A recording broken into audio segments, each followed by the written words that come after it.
Assalamualaikum warahmatullahi wabarakatuh. Karena saya membahas tentang salah satu pengikut Raden Jawa, Raden Wijaya yang menjasa besar dan membangun kerajaan itu, siapa lagi?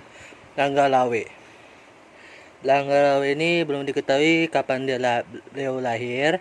Wafatnya tahun 1295. Salah satu pengikut Raden Wijaya yang menjasa besar adalah salah satu pengikut Raden Wijaya berjasa besar dalam perjuangan mendirikan Kerajaan Majapahit, namun meninggal sebagai pemberontakan pertama dalam sejarah kerajaan ini. Nama besar dikenal sebagai pahlawan yang masuk ketuban sampai saat ini. Peran awal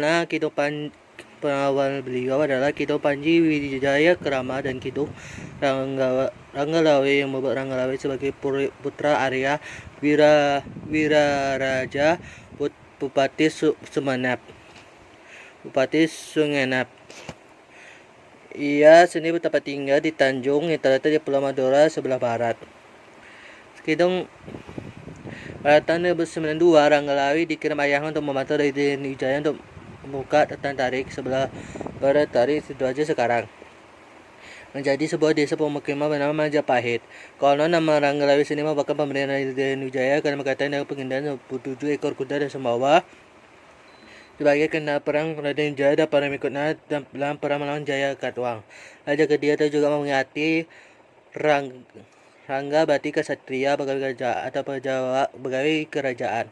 Lawe merupakan sinonim dari wenang yang berarti benang, atau dapat juga bermakna kekuasaan atau kemenangan. Dan Ranggalawe kemudian diberi kekuasaan oleh Raden Wijaya untuk memimpin pembukaan tersebut. Pengerangan terhadap ibu kota Kediri oleh gabungan para pejabat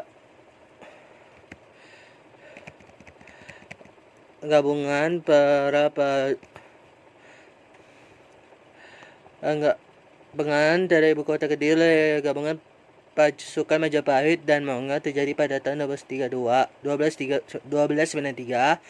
Ranggalawe berada dalam pasukan yang menggempur benteng timur kota Kediri yang berhasil menewaskan pemimpin benteng tersebut yang bernama Sagara Winotan. Di dalam jabatannya setelah Kediri runtuh, Raden Wijaya menjadi raja pertama Kerajaan Majapahit. Menurut Kidung Ranggalawe, atas jasa dan perjuangan Ranggalawe diangkat sebagai Bupati Tuban yang merupakan pelabuhan utama Jawa Timur saat itu. Prasasti Kudadu tahun 1294 yang membuat daftar nama para pejabat Majapahit pada awal berdiri tetapi tidak mencantumkan nama Ranggalawe. Yang ada ialah nama Arya Adikara dan Arya Wiraraja. Menurut para rata, Arya Adikara nama lain Arya Wiraraja. Namun prasasti Kudadu menyebutkan dia sebagai undangan dan nama dua orang tokoh yang berbeda. Sejarawan Slamet Mulyana mengidentifikasikan Arya Adikara sebagai nama lain Ranggalawe. Dalam tradisi Jawa, istilah Nunggak Semi yaitu nama ayah dimulai pakai anak. Jadi nama Arya Adikara yang merupakan nama lain Arya Wiraraja kemudian dipakai sebagai nama gelar Ranggalawe ketika diangkatnya sebagai pejabat Majapahit. Dari prasasti Kudadu, ayah dan anak tersebut sama-sama jabat sebagai pasangguhan yang kedua masing-masing menggelar Rakran Mantri Arya Wiraraja Mahapramuka dan Rakyat Mantri Dwi Pantara Arya Adikara. Dan beliau memberontak pada rata itu terjadi 1295 karena dikesahkan setelah kematian Raden Wijaya karena pengobatan setelah Raden Wijaya meninggal karena Jaya Negara naik tata, maka Ranggalawe memberontak. Itu menurut para raton. Sedangkan menurut negara Kertagama, Raden Wijaya meninggal dunia dengan dikali kedudukan oleh Jaya Negara terjadi pada tahun 1309 akibat sebagai sejarawan bertamat bahwa pemberontakan Ranggalawe terjadi tahun 1309 bukan 1305. Seolah-olah pengarang para raton melakukan kesalahan dalam pengobatan angka tahun. Namun negara Kertagama juga misalkan bahwa pada tahun 1905 Jaya Negara diangkat sebagai Yuwaraja atau Raja Muda di Istana Daha. Selain itu, Kuding Panji, Jayakrama, dan Kidung Ranggalawe dengan jelas menjelaskan bahwa pembendakan Ranggalawe terjadi pada masa pemerintahan Raden Jaya Buka Jaya Negara. Nata lain menunjukkan area Wiraraja dan area Adikara sama-sama terdapat dalam prasasti Kurdadu dan di tahun 1294.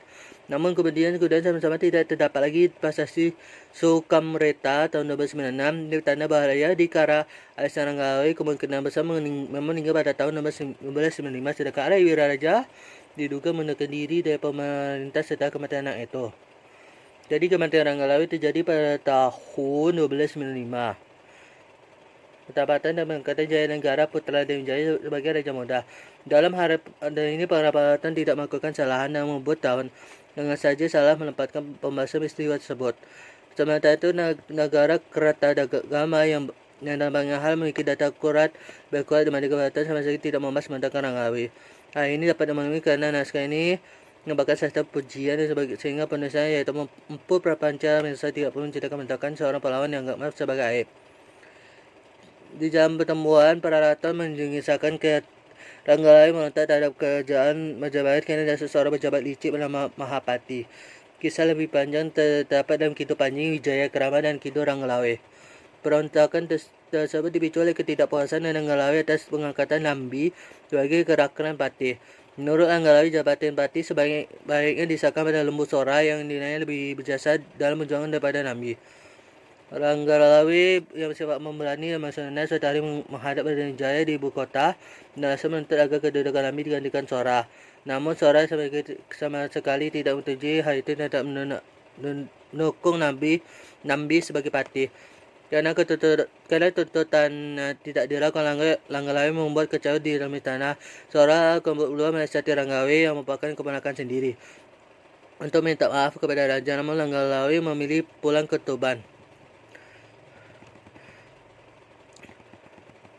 Mahapati licik ganti maksud Nambi dengan melaporkan bahwa Ranggalawe sedang membendakan di Tuban. Maka izin aja Nambi berangkat memimpin pasukan Majapahit dampingi Lembu Sora dan Kebo Anabrang membungkam Ranggalawe. Dengan datangnya serangan, Ranggalawe segera menyiapkan pasukannya yang menghadap pasukan Majapahit di dekat Sungai Tambak Beras. Perang pun terjadi di sana. Ranggalawe bertanding melawan Kebo Anabrang di dalam sungai. Kebo Anabrang yang pandai berenang hingga berhasil menolong Ranggalawe secara kejam. Melihat ponakan sampai mati dan bersuara masa tidak tahan, ia pun membunuh Kebo Anabrang dari belakang. Pembunuhan terhadap rekan inilah yang kelak menjadi penyebab kematian Sora pada tahun 1300. Silsilah Ranggalawe, Kidung Ranggalawe, dan Kidung Panji Jayakrama membuat Ranggalawe memiliki dua istri bernama Mata Raga dan Tertawati. Mertuanya adalah gurunya sendiri bernama Ki Aja Pelandongan. Dari Marta Raga dan sang pertama kuda Anjampiani. Video naskah ini membuatkan area Ranggalawe dan area Wiraraja, sementara Pararaton membuat area Wiraraja dan area Nambi. Kidung Aksa Wijaya juga membuatkan kalau peta Wiraraja yang dikirim untuk membuka pembukaan hutan tarik Nambi, sedangkan Ranggalawe ada perwira Kerajaan Singosari kemudian menjadi patih pertama Majapahit. Uraian Kidung Harsa Wijaya terbukti salah karena berdasarkan prasasti Sukamreta tahun 1296 diketahui nama patih pertama Majapahit adalah Nambi bukan Ranggalawe. Nama ayah Nambi menurut Kidung Sorandaka adalah Pranaraja. Jalan Dr. Brandes menganggap Pranaraja dan Wiraraja adalah orang yang sama. Namun menurut lain yang kedua sama-sama disebut dalam bahasa Kudadu karena dua orang tokoh yang berbeda.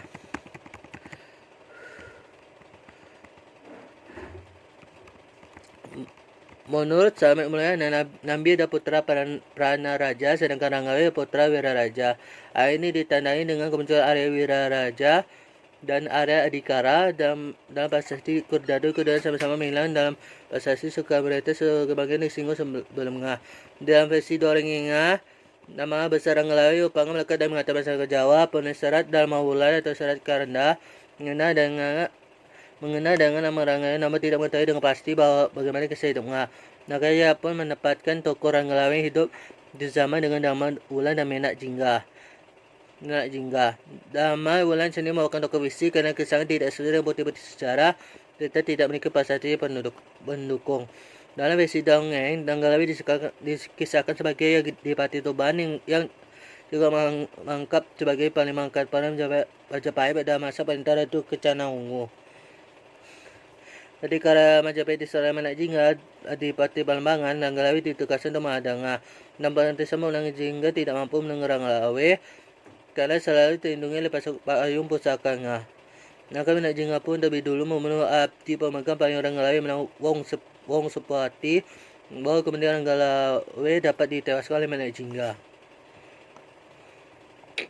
Tokoh Ranggalawe dalam kisah ini memiliki dua orang putra bernama Siralawe dan Buntarlawe, yang masing-masing kemudian menjadi Bupati Tuban dan Bojonegoro.